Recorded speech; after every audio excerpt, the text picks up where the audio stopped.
मेरे प्रिय दोस्तों, मैंने फूड न्यूट्रिएंट्स एंड हेल्थ के विषय पर इसके पहले मैंने वीडियो पेश किया और आज मैं आप लोगों के सामने उसके बचे हुए भाग को सेकंड पार्ट में पेश करने जा रहा हूं। कुछ मोबाइल कैमरा की गड़बड़ी के कारण मैं अगला वीडियो पूरा नहीं दे पाया, इसके लिए मैं माफ़ी चाहता हूं आप लोगों से। आगे चलिए हम उसी के टॉपिक पर लेकर के एक हमारा टॉपिक है आज का मशहूर diet and balance diet. Diet means आहार एंड बैलेंस डाइट मीन्स संतुलित आहार। What is diet and what is balance diet, difference between diet and balance diet में। अगर आपको मेरी पहली वीडियो पसंद पड़ी हो तो like and subscribe and bell icon को न दबाना भूलें। और मैं आप ही लोगों को प्यार लेकर के इस वीडियो को बना रहा हूं। चलिए लेट्स बिगिन। आइए डाइट एंड बैलेंस डाइट पर हम चलते हैं। Diet, what is diet? Diet क्या है? The food that we eat every day is our diet. वह भोजन जो हम प्रतिदिन अपने भोज्य के रूप में करते हैं उसे हम डाइट कहते हैं। Balance diet, our diet must provide our body all the nutrients in proper quantity are called balance diet. मतलब कहने का मतलब वह भोज्य पदार्थ जो हमारे शरीर को रोगों से लड़ने की क्षमता, यानी कुल मिलाकर के कहने का तात्पर्य है कि वैसा भोजन जिसमें सभी प्रकार के हमारी शरीर की आवश्यकता के हिसाब से जो जो चीज़ की आवश्यकता होती है वो चीज़ हमें इस डाइट के अंदर में हमको और बैलेंस डाइट के अंदर में समझना होता है। चलिए आते हैं। बैलेंस डाइट क्या है? Our diet must provide our body all the nutrients in proper quantity are called balance diet कहते हैं। अब देखिए, नो अदर सिंगल आइटम, मैंने कहने का मतलब कोई एक भोजन, no other single item of food item, माने कोई एक प्रकार का भोज्य पदार्थ हमको बैलेंस डाइट नहीं दे सकता है, प्रॉपर क्वांटिटी मात्रा में नहीं दे सकता है। इसलिए हम लोगों को प्रतिदिन अपने भोज्य पदार्थों को सही मात्रा में, उचित मात्रा में हम लोगों को प्रतिदिन लेना होता है। क्योंकि प्रतिदिन हमारे शरीर को बैलेंस डाइट की आवश्यकता होती है, तो ही चूँकि हम जानते हैं कि हमारे शरीर की कोशिकाएं, हमारा शरीर मानव ह्यूमन बॉडी यानी जितने भी ऑर्गेनिज्म हैं उनकी शरीर की कोशिका जो होती है, कोशिका उनकी शरीर की, ह्यूमन बॉडी की या ऑर्गेनिज्म की सबसे छोटी इकाई कोशिका होती है। और उस डाइट के बदौलत ही हमारी कोशिका का उचित निर्माण हो पाता है और हमारा शरीर संतुलित हो पाता है। No other single food item contain all the nutrients in the right amount. So इसलिए वी नीड हमें ज़रूरत होती है take a variety of food daily for a balance diet के रूप में हमको विभिन्न प्रकार के भोज्य पदार्थों को लेना आवश्यक होता है। यह नहीं कि जो रोज़ खाते हैं सिर्फ वही भोजन से हमको बैलेंस डाइट प्राप्त है। नो, खाने में फल लेना चाहिए, दूध लेना चाहिए, पनीर लेना चाहिए, शुद्ध सब्जी लेना चाहिए, स्वच्छ वाटर लेना चाहिए। हर चीज़ में हमको एब्सोल्युटली यह है कि हमको बैलेंस डाइट प्राप्त होता है जो हमारे कोशिकाओं के लिए, ह्यूमन बॉडी के लिए, ऑर्गेनिज्म के लिए मोस्ट इम्पॉर्टेंट है। Balance diet should contain food item from of this groups. माने कुछ ऐसे हमारे पास ग्रुप्स हैं जो कि आपको फूड आइटम में आते हैं। वो कौन कौन से ग्रुप हैं? एक तो क्लियर ग्रुप है जिसमें राइस, चपाती, ब्रेड etc आते हैं। इसके बाद प्रोटीन ग्रुप में आता है बीन्स मीन्स सेम होता है, पीज मीन्स मटर होता है, eggs meat, fish and nuts means अखरोट। इन सभी में हमारा प्रोटीन मिलता है। और एक ग्रुप आता है वेजिटेबल एंड फ्रूट ग्रुप माने फ्रेश वेजिटेबल एंड फ्रूट जो जितने भी हैं वो हमारे बैलेंस डाइट के अंदर में सम्मिलित हैं। मिल्क ग्रुप में आता है मिल्क से बना हुआ, मिल्क के द्वारा जो भी चीज़ बनता है वह मिल्क ग्रुप में आता है। जैसे में मिल्क, कर्ड, दही, चीज़ेज मिक्स होता है, आपको पनीर, खोआ etc होता है। अब मुझे विश्वास है कि इतना तो आप लोग समझ ही चुके होंगे। अब आता है रफेज और dietary fibres. Roughage, what is roughage, क्या होता है माय डियर, इसके विषय में थोड़ा सा मैं आपको डीलिंग कर रहा हूँ। रफेज देखिए, जो हम खाना खाते हैं, खाना पकाते हैं, तो उसका पिल्स यानी छिलका is most important of human body, क्योंकि भोज्य पदार्थों का काम है शरीर में पचना, लेकिन फाइबरी डाइट्स जो है, रेशेदार भोजन जो हैं, जो आपको रफेज हैं, वह पाच्य नहीं होते हैं, वो पचते हमारे शरीर में नहीं हैं। इसलिए हमारे शरीर को उसके भी मोस्ट इम्पॉर्टेंट हो सकता है। क्यों हो सकता है? इसलिए हो सकता है कि हमारे रफेज एंड फाइबर्स जो होते हैं हमारे शरीर से वेस्टेज को निकालने में बहुत ही मदद करते हैं और बहुत ही some part has no food value. कुछ भोजन में कुछ ऐसे भी भाग होते हैं, भोज्य पदार्थों में कुछ ऐसे भाग होते हैं जिसके भोजन में कोई महत्व नहीं होता है, like as pills of all the grains and vegetables के जो सब्जी में छिलके होते हैं, गेहूं के छिलके होते हैं। It is most important because fruits this part is called, इसी भाग को, छिलके वाले भाग को हम रफेज एंड रफेज कहते हैं, यानी अपच्य भोजन कहते हैं। जो रफेज होते हैं, roughage can not be digested, जिसको हमारा शरीर पर कैन नॉट भी नहीं सकता है, पचा नहीं सकता है, but roughage is not important. लेकिन हमारा शरीर के लिए, हमारे शरीर के ह्यूमन बॉडी के लिए रफेज का उतना ही महत्व है जितना हमारे शरीर में और सब भोजन का महत्व है। रफेज डिस्प्लेटरी system is to move wasted, कहने का मतलब, सॉरी, रफेज जो होता है फंक्शन इज़ टू मूव और वेस्टेज थिंग्स द स्टोमच, और उससे पेट से, स्टोमच से हमारे गंदगी को बाहर निकलता है। अब सुनिए, थोड़ा सा आते हैं डाइजेस्टिंग ऑफ फूड पर। The food we eat is change into simple sentence. एक बात देखिए, सबसे पहली बात, जब मेरी मम्मी या आपकी मम्मी, मेरे घर के लोग, आपकी बहन, सभी लोग रोटी को बनाता है, तो रोटी को बनाता है तो गोला रोटी बना, बड़ा सा, इतना बड़ा रोटी बन गया।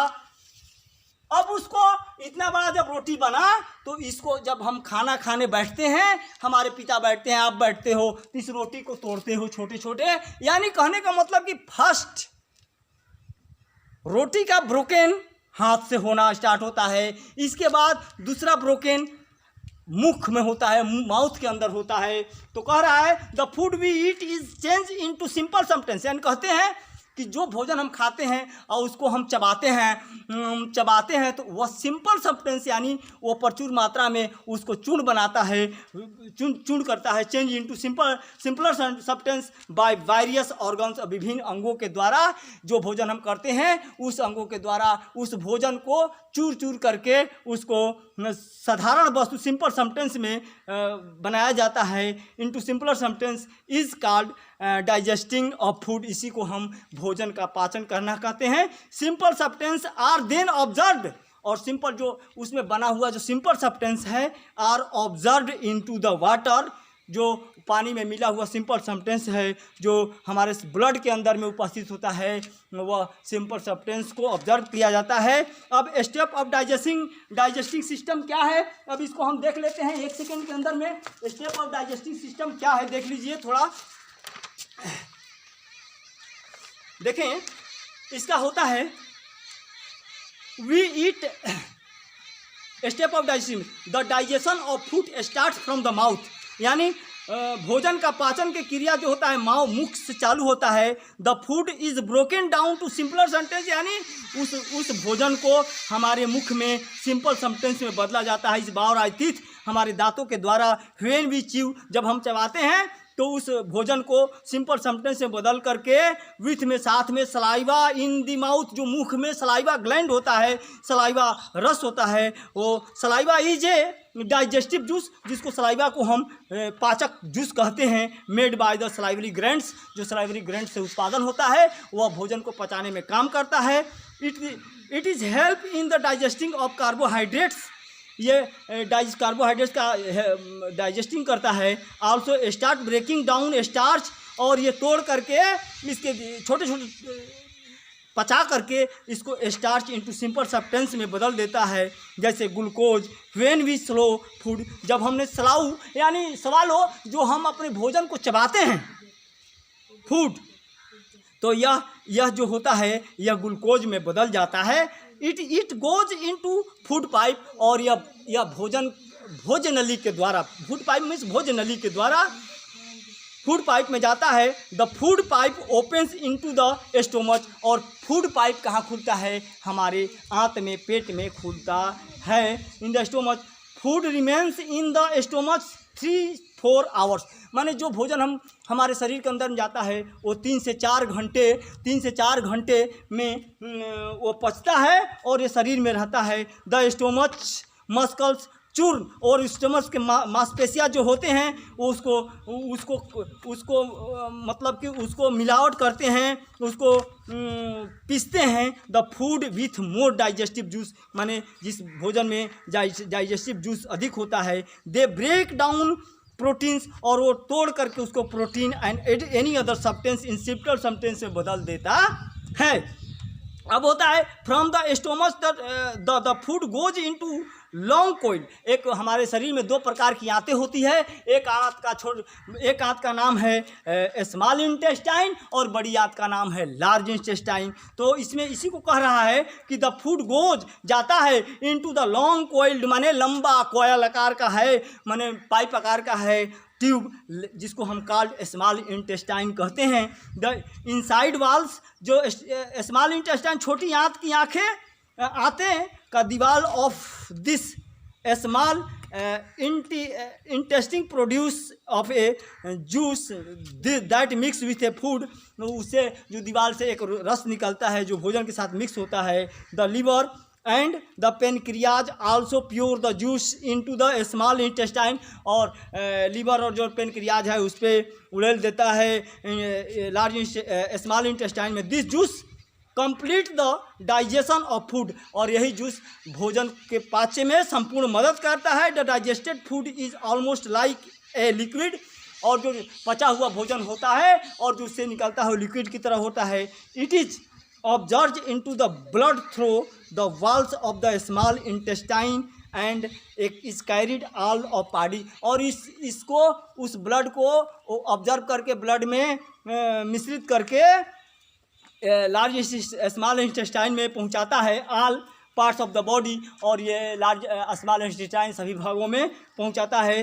द अनडाइजेस्टेड फूड, जिसको मैंने बताया था roughage, the undigested food passes into the large intestine, और इसके बाद जो अपाच्य भोजन है जिसके बाद वह बड़ी आंत में जाता है। The blood vessel in the walls of the large intestine observe the extra water, the solid part is thrown out the बाहर। जो वेस्टेज होता है वो जो जैसे हमने भोजन किया, कुछ भोजन का पानी स्वेट के रूप में निकला, कुछ भोजन का पानी आपको यूरिन के रूप में निकला, और बाकी हुए जो बचे हुए भोजन हैं वह आपको एनस यानी पखाने के रास्ते से बाहर हो जाता है। Fiber are important protein of our body, fruits and vegetable especially the presence of our remain undigested and the passes through the digestive system, और यह जो digestive system के साथ it is cleans the stomach and intestine, और यह हमारे पेट और आंत को यानी अतड़ी को साफ करता है। the food contains fiber also types of the other। अब देखिए एक आता है टाइप्स ऑफ प्रॉपर डाइजेशन क्या है, eat lost vegetable and fruits beside nutrients they are also fibres of your body cannot digested fibre. मैंने कह रहा है जो हम सब्जी रोटी में जो आटा में हम उसको चाल देते हैं आटे को, उससे चोकर निकल जाता है, छिलका आलू का छिल देते हैं, खीरे का छिलका, कुकुम्बर का छिलका भी छिल देते हैं, पिल्स को छिल के निकाल देते हैं। बट ये सब चीज़ हमारे शरीर के लिए मोस्ट इम्पॉर्टेंट है, बिकॉज ये हमारे शरीर के वेस्टेज को निकालने में फ़ायदेमंद होता है। और drinking a glass of water as soon as like of a in morning and drink and plenty of water. अब सुनिए, गुड ईटिंग हैबिट्स, हम लोगों को खाने की अच्छी अच्छी आदतें डालनी चाहिए। ऑलवेज वॉश योर हैंड, अपने हाथ को प्रतिदिन धोना चाहिए। बिफोर आफ्टर मील्स, माने भोजन करने से पहले और भोजन करने के बाद भी हाथ को अच्छी तरह से धो लेना चाहिए। और eat clean and freshly prepared food chew it well, और भोजन को बहुत अच्छी तरह से कम से कम एक बार भोजन डालिए तो उसको 30 बार चबाइए, ना कि एक बार में डालिए। ऐसे करने से भोजन हमारा पाच्य नहीं होता है, इसलिए भोजन को अच्छी तरह से चबाना चाहिए। Do not eat food junk food and sweet, माने गंदे आइटम को नहीं खाना चाहिए जो कि हमारे शरीर को दूषित करे, हमारे ह्यूमन बॉडी को दूषित करे, हमें रोग क्षमता को बढ़ाए, वैसा भोजन हम लोगों को नहीं लेना चाहिए। Do not eat too little for you will be loss weight become thin and weak. अगर डू नॉट ईट टू भी लिटिल, माने कम नहीं, for you will lose weight, आपका वजन कम होगा, बिकम थिन एंड वीक, और कमज़ोर होंगे। अब देखिए, फूड कुकिंग, फूड पकाने के लिए 3 प्रकार का होता है। Raw food such as fresh vegetable have a washed well before, इसको बनाने से पहले, खाने से पहले इसको पूर्ण रूप से धोना चाहिए। भोजन बनाने के 3 उपाय होते हैं। एक तो होता है baking, roasting and frying and boiling in water and steaming. ये सब हमारे बनाने के तरीके हैं। और भोजन को हमें प्रिजर्व, भोजन को उसको प्रिजर्व करना चाहिए और भोजन को सुरक्षित स्थानों पर रखना चाहिए, भोजन को ढक करके रखना चाहिए। एंड कहा गया है कि if food is kept for a long time, अगर ज़्यादा समय तक भोजन को रखा गया, germ started growing in it, उसमें कीटाणु विषाणु पैदा होने लगते हैं। तो food started rotting and is then not fit be eaten, और वह खाने योग्य नहीं रह जाता है। और भोजन को इस मात्रा में पकाना चाहिए कि हमारे भोजन का स्वाद गड़बड़ न हो। इस प्रकार से हमारा भोजन का पाच्य क्रिया होता है। और माय डियर, मेरे पास ये फूड न्यूट्रिएंट्स एंड हेल्थ जो 4 क्लास 5 क्लास 3 क्लास जो भी समझे बच्चे, उन लोगों के लिए है माय डियर। और मेरा यह चैप्टर आज समाप्त हो रहा है और मैं आप लोगों के साथ में अगला वीडियो डालूँगा। अब इसमें 5 दिन 7 दिन का आप लोग हमको समय दें। और मेरा एक बात ध्यान से सुन लें, आप मेरे साथ लगातार बने रहो माय डियर। मैं CBSE साइंस पढ़ाने के लिए खड़ा हूँ, इंग्लिश पढ़ाने के लिए खड़ा हूँ, मैथ का पढ़ाने के लिए खड़ा हूँ। और मेरे वीडियो को लाइक अवश्य करना भैया, क्योंकि आपके ही बदौलत हमारी वीडियो चल रही है। और सब्सक्राइब करें, बेल आइकन को दबाएं। और कोई भी हमसे क्वेश्चन पूछना है, क्वेश्चन के लिए अगर आपको क्वेश्चन चाहिए, डिस्क्रिप्शन बॉक्स में लिंक को डालें और उसमें डाल दें। इसके बाद मैं आपको बताऊंगा। Thank you.